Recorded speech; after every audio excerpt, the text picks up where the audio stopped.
Père, nous te remercions de ta parole qui nous raconte ce que tu as fait, oui, mais qui nous raconte aussi pourquoi tu fais ce que tu fais. Pas dans chaque détail, pas dans tous les détails que nous voudrions, mais tu nous dis ce qu'il nous faut savoir. Alors je prie, Père, que tu nous donnes de faire confiance à ta sagesse aujourd'hui pour les choses que nous ne comprenons pas et de faire confiance à ta parole pour les choses que nous pouvons comprendre. Donne-nous de la clarté d'esprit, donne-moi de la clarté d'esprit pour l'annoncer, que nous soyons tous fidèles dans nos cœurs et dans nos esprits à ce que tu nous dis par ta parole. Merci Père, au nom précieux de ton Fils. Amen. Alors, dis donc, bienvenue à l'Église Connexion tout le monde. Je crois que ça va être une première pour nous, vraiment des records battus. On est pour vous qui ne savez pas, on est en milieu, presque vers la fin d'une série sur le livre de la Genèse, sur les 12 premiers chapitres du livre de la Genèse. Et donc aujourd'hui, on est arrivé au chapitre 8. Donc je vous préviens d'avance, Jack s'est réveillé au plein milieu de la nuit avec une très haute fièvre et en vomissant et tout ça. Donc on a très peu dormi. Donc si je dis des choses encore plus extrêmes et folles que d'habitude, on va dire que c'est la fatigue qui parle et pas forcément moi-même. Nous avons du mal aujourd'hui avec des passages comme celui-ci, comme le passage qu'on voit aujourd'hui et qu'on a vu la semaine dernière. On va voir aujourd'hui beaucoup de passages qui nous parlent des choses assez denses. Et donc, du coup, plutôt que de les mettre tous sur l'écran et de vous faire sauter comme ça, sur les bulletins, sur les petits papiers que vous avez reçus normalement en entrant, sur le dos, j'ai mis des autres passages, des autres versets que je vais citer tout à l'heure. Donc, vous pouvez suivre avec moi ces passages au fur et à mesure qu'on avance. Alors, pour vous expliquer ce qu'on va faire aujourd'hui, j'aimerais vous donner une illustration en guise de préface. Imaginez que quelqu'un veut devenir avocat. Comment est-ce qu'il fait ? Il fait des études de droit. J'ai vérifié avec Ross, c'est bien ce qu'on fait. En fait, j'ai vérifié, il ne savait pas non plus, donc il a fait des recherches pour être sûr que c'était bien le terme exact. On fait des études de droit. Le droit, nous savons, est rempli de jargon qui est difficile à comprendre. Ross, il fait des études de droit en ce moment. Il a fait un examen de 6 heures samedi, c'est bien ça, un examen de 6 heures. Beaucoup de théories, beaucoup de jargon, beaucoup de choses que nous, si on n'est pas éduqués dans cela, on aurait du mal à comprendre. Ça peut être assez théorique et assez difficile pour nous qui ne sommes pas éduqués dans ce domaine. Mais cette théorie du droit est extrêmement importante. Personne ne dirait « je veux être avocat, mais ne m'embêtez pas avec toute cette théorie du droit. Laissez-moi partir et devenir avocat. Je le ferai moi-même. Okay? Laissez-moi pratiquer mon métier d'avocat sans devoir passer par les études de droit qui sont toutes théoriques et qui n'ont pas de sens. » L'étude de droit, peu importe à quel point c'est théorique, c'est la base sur laquelle la pratique d'avocat est fondée. On est d'accord ? La théorie n'existe pas pour elle-même, n'est pas là pour rien. Elle est là pour fonder la pratique qui viendra après. Sans la théorie, la pratique efficace est impossible. Tout le monde comprend ça. Quand on va à la fac, tout le monde est au courant que c'est comme ça que ça marche. On passe par des choses qui sont théoriques, peut-être difficiles, mais importantes et nécessaires. Mais lorsqu'on parle de la théologie et de l'étude de la doctrine, nous l'oublions presque à chaque fois. Les chrétiens disent « Je veux vivre pour Jésus. Ne m'embêtez pas avec toute cette théologie qui n'a aucune application pratique, qui ne m'enseigne pas, qui ne me dit pas clairement ce qu'il faut que je fasse, mais qui dit simplement ce que Dieu a fait. C'est tellement peu pratique. Dites-moi quoi faire et puis laissez-moi partir et vivre pour Jésus. » Mais la théologie est pour la vie chrétienne la même chose que l'étude du droit est pour l'avocat. La théologie, c'est la base sur laquelle la pratique de la vie chrétienne est fondée. Lorsque Dieu, et c'est évident quand on lit la Bible, lorsque Dieu a choisi de nous révéler qui il est et ce qu'il fait et ce qu'il va faire, il nous a donné sa parole, il nous a donné ce livre, la Bible. C'était sa méthode de révélation choisie. Et même si ça semble bête de le dire, je vais le dire quand même, la Bible est très, très théologique. Il y a beaucoup de théologie. dans la Bible. Une immense portion de la Bible est l'explication des choses qui, à première vue, semblent n'avoir que peu d'impact pratique, mais sans lesquelles la vie chrétienne pratique sera tout à fait impossible. Vous voyez ce que je veux dire? La théologie est importante et si nous suivons les doctrines jusqu'à leurs racines, on va voir que la théologie est aussi profondément pratique. Et il y a des implications. Si on suit le train de pensée jusqu'au bout, il y a des implications qui ont tout à voir avec notre vie de tous les jours. C'est la base sur laquelle nos vies pratiques de fils et de filles de Dieu sont fondées. Je dis cela parce qu'aujourd'hui, le message va être assez théologique. Je vous préviens, il y a beaucoup à voir et pas beaucoup de temps, parce qu'on ne va pas seulement voir 3 chapitres de la Bible, Genèse 8 à 10, mais aussi comment ces 3 chapitres nous donnent un avant-goût de tout ce qui va venir après. D'accord? Donc tout cela dit, allons-y. On va revoir très vite ce qu'on a vu la semaine dernière. On a parlé du déluge dans Genèse 6 et 7. Dieu voit que l'homme est devenu de plus en plus pécheur, si vous vous en rappelez. Et que son péché a eu des influences dramatiques sur le monde que Dieu avait créé. Et donc on voit au chapitre 6 et verset 5, c'est sur la page juste avant si vous avez encore ouvert devant vous, verset 5 du chapitre 6, l'Éternel vit que les hommes commettaient beaucoup de mal sur la terre et que toutes les pensées de leur cœur se portaient constamment et uniquement vers le mal. Alors il dit un peu plus tard, au verset 13, « La fin de tous les hommes est décidée devant moi, car ils ont rempli la terre de violence. Je vais les détruire avec la terre. » Mais avant qu'il fasse cela, il pourvoit un moyen de faire survivre la race humaine et la vie animale qui est sur la terre. Il montre de la grâce à un homme et à sa famille, à Noé, à qui il dit de construire un immense bateau dans lequel il pourra s'échapper avec sa famille et avec 2 de chaque espèce d'animal. Et puis, avec Noé et sa famille et les animaux sains et saufs dans l'arche, Dieu envoie le déluge. On voit au chapitre 7, verset 21.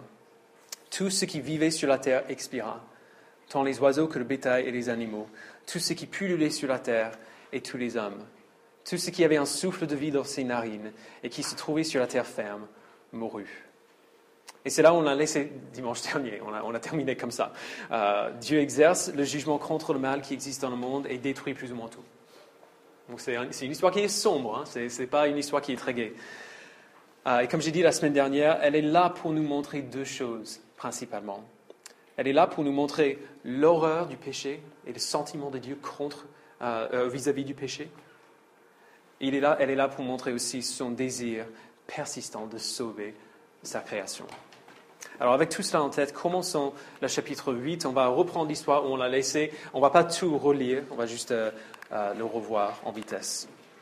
On voit au verset 1 à 12 que le déluge dure 150 jours et qu'après 150 jours, la pluie s'arrête et les sources de l'abîme sont fermées et les eaux descendent. Donc il y a une période dans laquelle Noé et sa famille sont un peu bloqués dans l'arche, alors que la pluie s'est arrêtée, c'est calme, mais ils ne peuvent pas sortir encore. Noé lâche une colombe pour déterminer s'ils peuvent partir. Et lorsque la colombe ne revient plus, mais qu'elle a trouvé un endroit où se poser, Noé et sa famille peuvent sortir. Donc on voit au verset 18, Noé sortit avec ses fils, sa femme et les femmes de ses fils. Tous les animaux, tous les reptiles, tous les oiseaux et tout ce qui se déplace sur la terre sortirent de l'arche en fonction de leur espèce. Alors vous voyez ce qui se passe ici. La terre a été dans une certaine manière purgée. Les gens sur la terre sont partis avec leur péché, les animaux sont partis. Et lorsque Noé et sa famille sortent de l'arche, c'est une sorte de nouveau début. Comme au chapitre 1 et 2 de la Genèse, où Dieu a créé le monde, a créé le jardin et a placé dans le jardin l'homme et la femme. Alors Dieu prend une décision ici. Et au verset 21, l'auteur nous dit, sous l'inspiration de l'Esprit de Dieu, ce que Dieu est en train de penser. Verset 21, « L'Éternel se dit en lui-même, je ne maudirai plus la terre à cause de l'homme, car l'orientation du cœur de l'homme est mauvaise dès sa jeunesse. Et je ne frapperai plus tous les êtres vivants comme je l'ai fait. Tant que la terre subsistera, les semailles et la moisson, le froid et la chaleur, l'été et l'hiver, le jour et la nuit ne cesseront pas. » Dieu promet de ne plus jamais rendre le jugement de la même manière. Il fait des prophéties plus tard concernant la manière dont notre monde se terminera, la fin du monde. Mais jusqu'à ce jour, il dit, jusqu'à ce jour de la fin du monde, la terre et ses habitants sont globalement en sécurité. Il n'exercera plus son jugement de cette manière-là. Alors nous avons un nouveau début avec Noé et sa famille. Et donc Dieu parle à Noé de la même manière qu'il a parlé à Adam dans le jardin. Il renouvelle l'alliance qu'il a faite avec Adam dans le jardin. Il lui redonne la même charge. Chapitre 9, verset 1, si vous voulez lire avec moi. Dieu bénit Noé et ses fils. Il leur dit, reproduisez-vous, devenez nombreux et remplissez la terre. Vous vous rappelez de Dieu qui dit la même chose à Adam? Vous serez craints et redoutés de tout animal de la terre, de tout oiseau du ciel et de tout ce qui se déplace sur le sol et de tous les poissons de la mer. Ils sont placés sous votre autorité. Tout ce qui se déplace et qui vit vous servira de nourriture. Je vous donne tout cela de la même manière que je vous ai donné l'herbe verte. Au verset 8, entre verset 8 et 17, après avoir redonné son mandat créationnel qu'on a vu il y a quelques semaines dans le jardin, après avoir redonné ce mandat créationnel à Noé, Dieu retourne à son alliance avec lui pour dire qu'il ne détruira plus la terre à cause de son péché. Autrement dit, il ne dit pas qu'il ne jugera pas le péché. Il ne dit pas que le jugement ne va pas venir. Il dit qu'il ne le fera plus de la même manière. Il ne le fera plus comme ça. Et le signe qu'il nous donne pour nous rappeler de cette promesse que de manière météorologique, si on peut le dire comme ça, la terre est en sécurité jusqu'à la fin, c'est bel et bien le phénomène météorologique de l'arc-en-ciel, verset 12. Voici le signe de l'alliance que j'établis entre moi et vous, ainsi que tous les êtres vivants qui sont avec vous pour toutes les générations.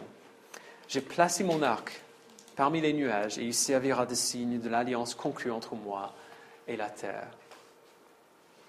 Alors après, on a un épisode curieux qui prouve quelque chose que Dieu avait dit plus tôt. Je ne sais pas si vous l'avez remarqué. Quand Dieu promet de ne plus jamais juger le monde de la même manière, avec un déluge ou avec une catastrophe naturelle qui détruirait toute l'humanité ensemble, il dit pourquoi cette promesse est nécessaire. Pourquoi il a besoin de faire la promesse, je ne ferai plus cela. Il dit au chapitre 8, verset 21, « Je ne maudirai plus la terre à cause de l'homme, car l'orientation du cœur de l'homme est mauvaise dès sa jeunesse. » C'est presque exactement la même chose qu'il avait dit avant d'envoyer le déluge. Vous vous rappelez? Pour expliquer pourquoi il a envoyé le déluge, c'est ce qu'il a fait. C'est ce qu'il a dit. Alors pensez à cela. Les seuls gens qui restent sont Noé et sa famille. C'est les seules personnes qui restent encore dans le monde. Mais Dieu dit que ce qu'il a dit avant le déluge reste vrai. Ça n'a pas changé. Essentiellement, tout est pareil. L'homme est toujours pécheur comme avant. Et dans le chapitre 9, versets 20 à 27, nous en voyons la preuve. Une des premières choses que Noé fait avec cette nouvelle création, c'est de planter une vigne, faire du vin et se saouler totalement. Quelque chose que l'Écriture condamne comme péché à plusieurs reprises d'ailleurs. Donc le vin est bon, on est d'accord. Et Dieu le dit même à plusieurs reprises aussi que le vin, c'est un cadeau de sa part. Mais se servir de ce cadeau pour l'ivrognerie ne l'est pas, n'est pas bon. Noé se saoule tellement qu'il tombe dans les pommes tout nu dans sa tente. Donc ça rappelle certaines histoires de la fac pour certains. C'est vraiment genre la dépravité juste évidente devant tout le monde. Après cela, au verset 22, on voit un des fils de Noé, Cham, qui va dans la tente de Noé, qui le découvre tomber dans les pommes tout nu, et qui plutôt que de faire en sorte de le couvrir, il va courir et raconter tout à ses frères. Il déshonore son père et cherche à faire participer ses frères à cette honte. Alors ça semble petit pour l'instant, ça va s'aggraver très rapidement. Mais le dynamique qu'on voit depuis le début est toujours à l'œuvre. L'homme qui est créé à l'image de Dieu est toujours capable de refléter cette image en faisant le bien, mais l'homme est également proie au péché et à la dépravation. Alors au chapitre 10, on a une vue un peu grand angle, grand objectif de ce qui se passe ensuite. Les fils de Noé ont des enfants, leurs enfants ont des enfants, et ils se multiplient comme Dieu leur avait dit de faire. C'est un commandement qui est facile à obéir. Au chapitre 11, nous verrons beaucoup de nouveaux peuples, de nouveaux clans, de nouvelles nations et le début de nouvelles langues. Alors le but du chapitre 10, de tout le chapitre, c'est de montrer d'où viennent ces nouvelles personnes qu'on va voir au chapitre 11. Essentiellement, en Noé, nous avons une sorte de deuxième Adam. Comme Adam, c'est le père de tous les peuples. Et comme Adam, lui et ses descendants sont esclaves du péché. Et donc voilà les chapitres 8 à 10 brièvement résumés. Cette partie de l'histoire pourrait nous sembler simplement descriptif. L'auteur dit, voici ce qui s'est passé. Okay, donc, c'est vrai. Mais nous avons la chance, nous, qui vivons dans le 21e siècle, aujourd'hui, nous avons la chance de savoir ce qui vient après. Ce qui vient après cette histoire, et ce que Dieu a dit par ses prophètes plus tard, et ce que Dieu a dit par Christ et ses apôtres après cela. Et on apprendra par le reste de la Bible que l'histoire de Noé est bien plus qu'un récit historique. Ou alors, si on ne croit pas que c'est un récit historique, il est bien plus encore qu'un mythe que Dieu raconte pour nous apprendre quelque chose de vrai. C'est en fait une image de toute l'intention de Dieu pour le monde et pour les personnes qu'il a créées. Alors, on va prendre un pas de recul, si vous voulez bien, et on va essayer de voir tout le récit biblique du haut. Mince, pardon. Alors, Dieu crée la terre dans Genèse chapitre 1. On va la suivre ici. Cette création est corrompue par le péché de l'homme, et ce péché arrive à un tel point que Dieu décide de détruire la terre. Le jugement de Dieu tombe sur le péché. Et après le déluge, c'est un nouveau départ. Les hommes se multiplient et remplissent la terre. Dieu donne aux hommes la charge de dominer sur la terre. Son alliance avec l'homme n'est pas abandonnée, mais renouvelée. Donc on a la création du monde, le péché qui entre dans le monde, qui corrompt tout, Dieu qui juge le monde, et puis après ce jugement qui renouvelle le monde en quelque sorte, au moins de manière limitée. Mais après cela, l'homme persiste dans ses péchés. En fait, il revient à l'espace entre l'étape 1 et 2, création et jugement. Il revient à la raison pour laquelle le jugement de Dieu est tombé. On voit immédiatement au chapitre 11 que l'orgueil de l'homme revient très vite. Son péché est toujours là. On le voit de manière très graphique dans les chapitres 19 et 20, avec les villes de Sodome et Gomorrhe. On le voit dans le péché du peuple de Dieu, le peuple d'Israël, pendant tout l'Ancien Testament. Alors, une question qui s'est posée plus d'une fois cette semaine dans les réunions de communauté où on a revu les chapitres 6 et 7. Quel était le but du déluge? Pourquoi est-ce que Dieu a fait ça? Quelle était la raison? On comprend que c'était un jugement contre le péché, mais est-ce qu'il y avait plus? Certains disent que le but du déluge, c'était de purger la terre du péché et puis de recommencer à zéro. Mais pensez-y un instant, si c'était ça le but, le déluge n'était pas particulièrement efficace. Ça n'a pas très bien marché. La méthode de Dieu n'a pas fonctionné. Si une machine tombe en panne, est-ce que le réparateur se sert des mêmes composants cassés pour essayer de réparer la machine? Non, il va prendre des pièces qui sont neuves, qui sont en bon état, et il va se servir de ces choses-là pour réparer la machine ou carrément pour construire une nouvelle machine. Alors, c'est nous, dans nos esprits modernes, efficaces, c'est plutôt comme ça qu'on aurait imaginé qu'il aurait dû faire. Il crée le monde, les hommes pêchent, il juge la terre et détruit tout. Il n'y a plus de terre, la terre n'existe plus. Après, du coup, il recrée la terre comme il avait fait au départ, d'accord? Parce qu'il aurait pu le faire. Il a créé la terre une fois, il était certainement capable de le créer une deuxième fois. Mais il aurait pu le créer cette deuxième fois sans possibilité de péché. Sans que l'homme et la femme aient cette possibilité-là, aient ce choix, et cette capacité à écouter le serpent. Il aurait pu ne pas créer le serpent.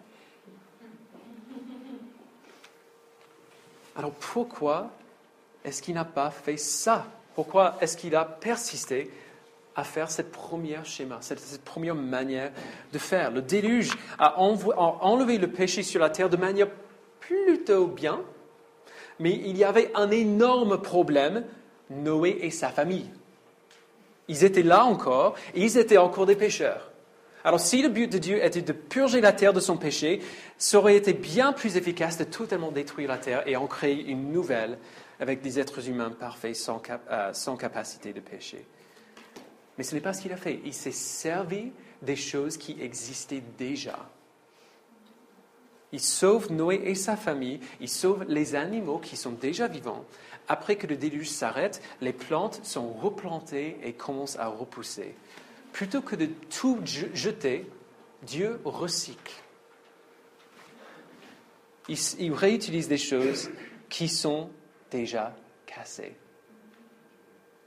La terre est bien changée, elle est renouvelée dans ce sens-là. Sûrement, un déluge tellement dévastateur aurait eu des changements radicaux sur des zones terrestres et ça aurait créé de nouveaux plans d'eau et ainsi de suite. Mais ça reste la même terre. La terre n'est pas fondamentalement nouvelle après ça.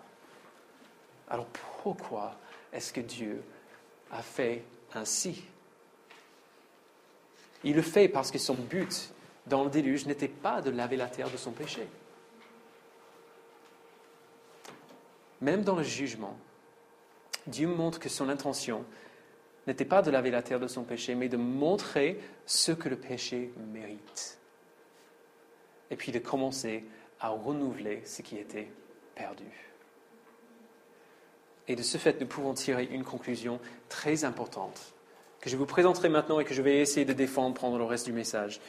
Alors que nous ne pouvons pas comprendre exactement pourquoi ni comment, apparemment, il y a plus de beauté dans le renouvellement et dans la rédemption de ce qui était perdu que dans quelque chose qui n'avait jamais eu besoin de rédemption ou de renouvellement. Il y a plus de beauté dans la rédemption de ce qui était perdu que dans quelque chose qui n'a pas besoin de rédemption.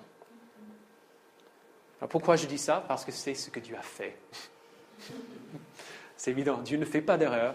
Il fait toujours exactement comme il faut, la meilleure manière possible, et c'est ce qu'il a fait. Entre les deux options possibles, détruire la terre pour en créer une nouvelle, ou juger la terre et recommencer en se servant des mêmes matières premières corrompues, Dieu a choisi la dernière.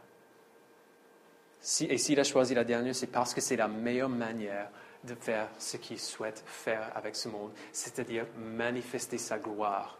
Non seulement dans la création et dans la puissance qu'il a, mais aussi dans son jugement contre le péché et sa grâce envers les pécheurs.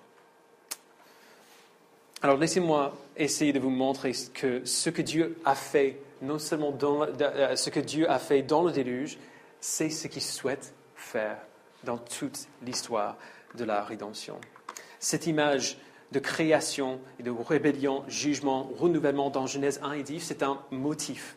C'est ce qui se passe dans Genèse 1 et 10, et selon la Bible, c'est ce qui va se passer de nouveau après. Dieu a créé la terre, l'homme a péché, Dieu a jugé le péché de la terre dans le déluge, Dieu a renouvelé son alliance avec l'homme, un nouveau début, une création presque nouvelle. Donc, on a vu jusqu'au bout. Mais après ce renouvellement, l'homme reste pécheur. On voit avec Noé et ses descendants, on le voit dans la montée en puissance de l'Empire romain, on le voit dans les croisades, on le voit dans le Troisième Reich.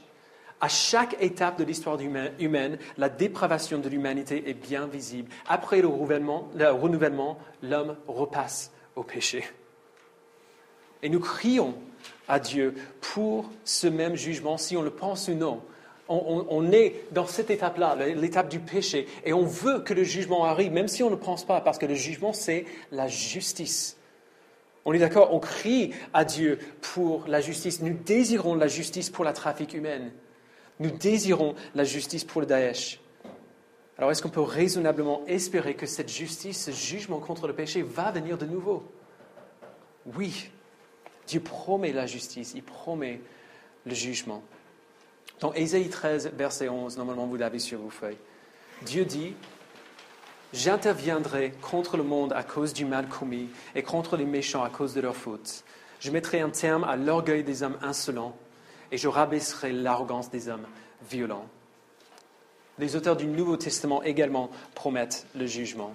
Paul et Pierre affirment tous les deux dans 2 Timothée 4, verset 1 pour Paul et dans 1 Pierre 4, 5 pour Pierre, que Jésus reviendra juger les morts et les vivants.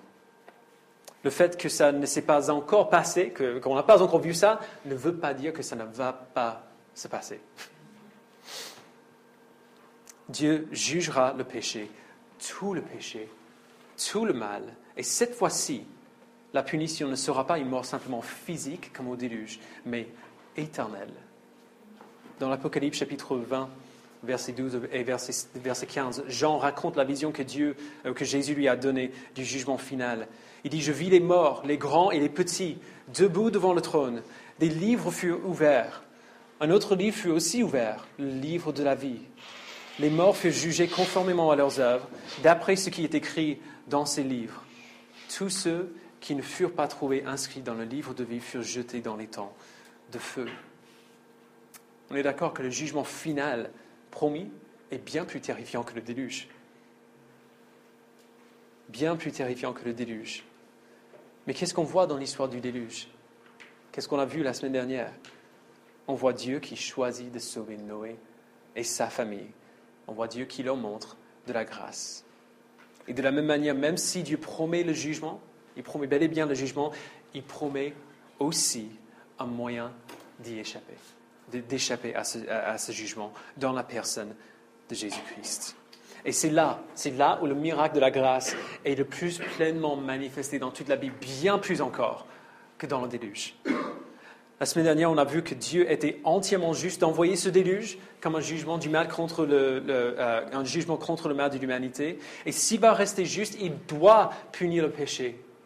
Mais en même temps, il aime ses enfants. Il est véritablement, bel et bien, en colère contre le péché, mais il aime ses enfants pécheurs. Il doit punir le péché, et il veut punir le péché, mais il ne veut pas punir les pécheurs qui lui appartiennent. Alors, il envoie un remplacement. Il envoie Jésus pour prendre les péchés de son peuple sur lui-même et de souffrir le jugement pour eux, de souffrir le jugement à leur place sur la croix. Jésus a absorbé toute la colère de Dieu contre ses enfants à leur place et il nous a amenés avec lui. Sa mort pour le péché est attribuée à nous. Grâce au sacrifice de Jésus à la croix et par la foi en lui, Dieu nous considère comme morts au péché. Aux yeux de Dieu, c'est comme si nous étions cloués à la croix avec Jésus. Alors, tout comme l'arche a permis à Noé et à sa famille de traverser les eaux du déluge sans être détruits, Jésus nous permet de traverser le jugement de Dieu contre le péché sans en être touchés. Jésus est le juge. Il reviendra juger les morts et les vivants, mais il est aussi le moyen de s'y échapper. Après le jugement, il y a le renouvellement. Tout comme Dieu n'a pas totalement détruit la terre, mais l'a plutôt renouvelée, il promet un autre renouvellement, un meilleur renouvellement, un renouvellement parfait de la terre au retour de Christ. Paul nous dit dans Philippiens chapitre 3, verset 21, qu'au retour de Jésus, il transformera notre corps de misère pour le rendre conforme à son corps glorieux. Nos corps seront renouvelés, rendus parfaits. Nous ne mourrons jamais. Nous ne serons plus jamais susceptibles à la maladie. Nous serons parfaits. Et tout comme nos corps seront ressuscités à une nouvelle vie, au retour de Christ, la terre aussi sera renouvelée. Comme après le déluge, ce sera la même terre. Dieu n'a pas détruit la terre une fois, il ne va pas totalement la détruire de nouveau. Elle sera renouvelée, mais elle sera tout de même cette terre. Mais cette fois-ci, aucune corruption, aucun péché, aucun malheur, aucune maladie ne restera sur cette terre. Nous voyons cela quand Paul nous montre le lien qu'il y a entre le renouvellement de nos corps et le renouvellement de la terre dans Romains chapitre 8, verset 19 jusqu'au 21. Il dit, de fait, la création attend avec un ardent désir la révélation des fils de Dieu. La création, donc la création actuelle, a été soumise à l'inconsistance, non de son propre gré, mais à cause de celui qui l'a soumise. Toutefois, elle a l'espérance d'être elle aussi libérée de l'esclavage de la corruption pour prendre part à la glorieuse liberté des enfants de Dieu. Tout comme nos corps seront renouvelés, la terre aussi sera renouvelée. Tout comme nous serons parfaits, la terre aussi sera parfaite. Ça, c'est l'histoire de la Bible. Dieu crée, l'homme se rebelle, Dieu juge cette rébellion et Dieu renouvelle sa création. C'est son plan dès le départ. Et même si nous, on dirait que ça aurait été bien plus efficace de simplement détruire la terre et recommencer à partir de zéro, Dieu, dans sa sagesse infinie, comprend quelque chose que nous ne comprenons pas. En ne pas recommençant à partir de zéro, mais en renouvelant plutôt la terre qu'il avait déjà créée, la gloire de Dieu, dans sa grâce pour les hommes et les femmes pécheurs, sera plus glorieusement et parfaitement manifestée que dans la création des hommes et des femmes qui ne sont pas pécheurs et qui n'ont jamais eu besoin de grâce. Je dis ça encore. En ne pas recommençant à partir de zéro, mais en renouvelant plutôt ce qu'il avait créé, la gloire de Dieu dans sa grâce pour les hommes et les femmes pécheurs sera plus glorieusement et parfaitement manifestée que dans la création des hommes et des femmes qui n'ont jamais eu besoin de grâce. Pensez aux anges, au paradis. Ils sont parfaits, ils vivent dans un lieu parfait, ils n'ont jamais eu besoin de rédemption, ils n'ont jamais eu besoin de pardon. Donc on imaginerait que ce serait excellent. Nous qui vivons ici, on dirait que ce serait génial de ne jamais avoir à subir ce que nous subissons dans ce monde, de ne jamais avoir besoin de demander pardon à Dieu, de nous repentir. Mais Pierre nous dit dans 1 Pierre, chapitre 1, verset 12, que la rédemption du monde pour le plan du salut de Dieu est quelque chose qui émerveille les anges. L'œuvre de grâce en Jésus-Christ, il dit, c'est quelque chose dans lequel les anges désirent plonger leur regard. Aussi fou que cela puisse nous paraître, et pour des raisons que nous ne pouvons pas comprendre, il y a plus de gloire et plus de beauté et plus de merveille dans la rédemption de ce qui était perdu que dans un monde qui n'aurait jamais eu besoin de rédemption. Alors pour conclure, j'aimerais juste rapidement montrer quelques implications. Je dis que la théologie est profondément pratique. Ces implications ne sont pas si pratiques que ça, mais sont très importantes de par ce qu'on a vu. Il y en a beaucoup d'autres qu'on pourrait voir peut-être cette semaine dans les réunions de communauté. Pensez à l'environnement. On a parlé de ça cette semaine dans les groupes de maison. Dieu a promis à Noé qu'il ne détruirait plus jamais la terre par une catastrophe naturelle comme le déluge. Ça veut dire que lorsque nous prenons soin de la terre, lorsqu'on recycle, lorsqu'on éteint les lumières quand on sort et quand on ne laisse pas l'eau couler et ainsi de suite, lorsqu'on achète une voiture électrique, nous ne le faisons pas parce qu'on a peur du réchauffement climatique. Nous ne le faisons pas parce qu'on a peur que le réchauffement climatique détruise un jour la planète. Nous le faisons parce que Dieu nous a dit de le faire. Tout simplement. C'est le mandat qu'il a donné à l'humanité de cultiver et de garder la création qu'il nous avait donnée. Alors nous voulons bien prendre soin de la terre. Nous voulons bien faire attention à la manière dont nous vivons nos vies par rapport au monde dans lequel nous vivons. Mais nous le faisons en obéissance joyeuse envers Dieu et non pas par peur de ce qui se passera si nous ne le faisons pas. Deuxièmement, pensez à la manière dont nous voyons le monde autour de nous. Qu'on vive à Paris ou qu'on vive à la campagne, la terre a été créée bonne, puis a été corrompue, mais Dieu ne l'a pas jetée à la poubelle. Dieu n'a pas détruit la terre pour en créer une nouvelle. Son intention était toujours d'utiliser cette même terre dans son plan parfait. Un jour, il regardera la terre et il dira de nouveau, c'est très bon, comme il avait dit au départ. Cette terre, la terre dans laquelle nous vivons, la terre où on est maintenant, sera notre terre, notre chez nous, notre planète pour toute l'éternité. Alors nous pouvons et nous devrions prendre plaisir dans le monde que Dieu nous a donné, aux bonnes choses que nous avons ici. Nous devons prendre plaisir à des bons repas et de bons amis, Nous pouvons admirer la splendeur de la nature et les découvertes incroyables de la science parce qu'on sait que ces choses ne vont pas disparaître. On sait que ces choses ne vont pas disparaître. Elles seront purifiées, elles seront perfectionnées, mais elles ne seront pas détruites. Alors pendant que nous prenons plaisir dans notre monde aujourd'hui, nous pouvons savoir que nous continuerons à en prendre plaisir pour toujours. Ça, c'est un plaisir qui n'a rien à voir. C'est un plaisir bien différent. Dernièrement, et c'est l'autre côté de l'implication précédente, nous ne devons jamais nous arrêter au plaisir que nous prenons dans la création. Car même si l'intention de Dieu n'est pas de détruire la création, mais de la restaurer, notre plaisir dans la création n'est pas non plus son but ultime. La gloire de la nouvelle terre ne sera pas la gloire de cette nouvelle terre. La gloire de la nouvelle terre sera la gloire du roi victorieux qui l'a restauré. Dans Apocalypse chapitre 21 au verset 3, Jean nous dit précisément ce qui rendra le paradis infiniment glorieux. Et ce n'est pas la terre elle-même perfectionnée. Verset 3, il dit « J'entendis une voix forte venant du ciel qui disait « Voici le tabernacle de Dieu parmi les hommes. Il habitera parmi eux.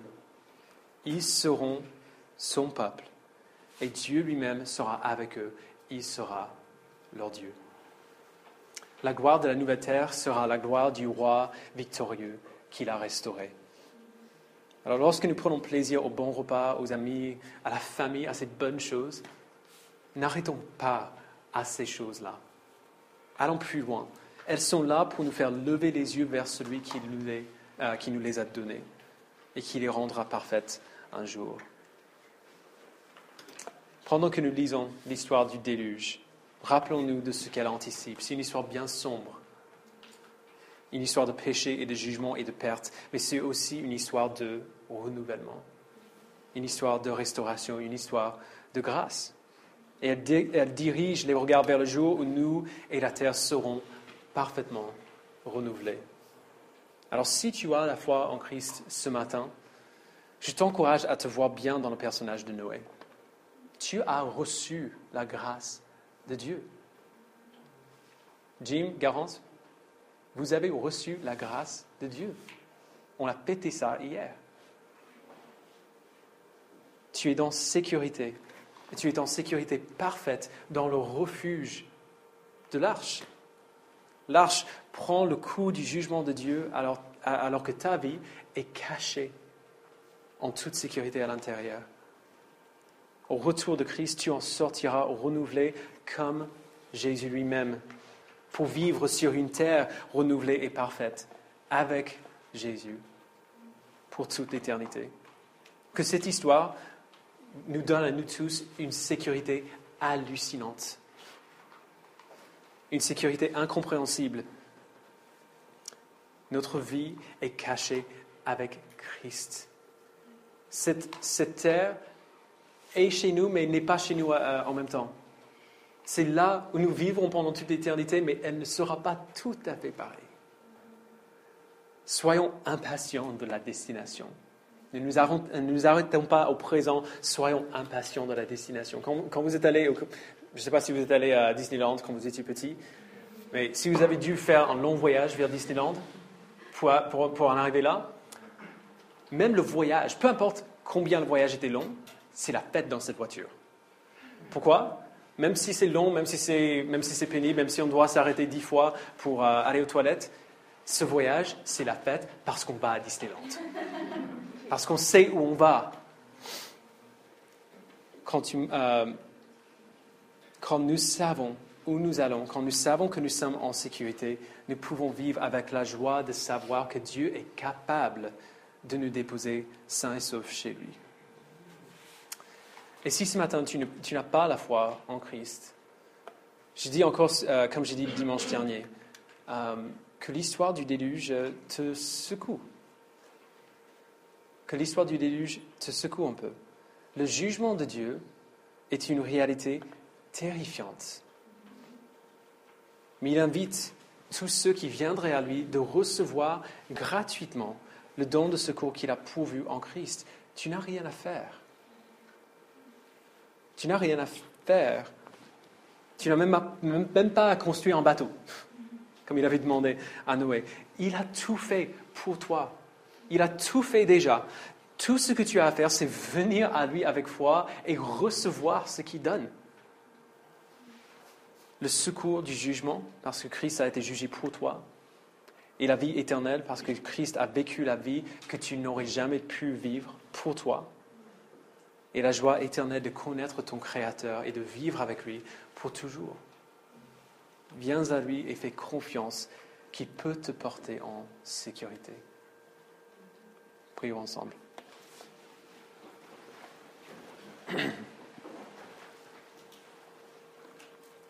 Père, nous te remercions. Nous te remercions infiniment de ne pas être arrêtés au déluge. De ne pas être arrêtés à juste nous raconter cette histoire et de nous laisser deviner ce qu'elle représente. Merci Père de nous avoir dit ce que tu prévois faire avec ce monde, avec cette terre, avec nous-mêmes.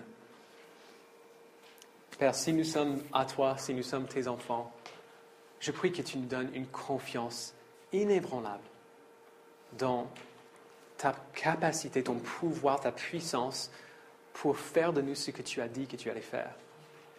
Donne-nous de croire ce que dit Paul, que celui qui a commencé en nous cette bonne œuvre sera fidèle pour l'accomplir, rendre parfaite cette œuvre. Donne-nous la confiance, Père, et la tranquillité de savoir que nous sommes en parfaite sécurité avec toi, que tu ne nous as pas sauvés pour nous lâcher. Et Père, si aujourd'hui nous ne te connaissons pas, je prie que tu nous donnes d'être secoués par cette histoire, mais aussi encouragés par l'invitation. Tu as invité à Noé d'entrer dans l'arche et d'être protégés du jugement.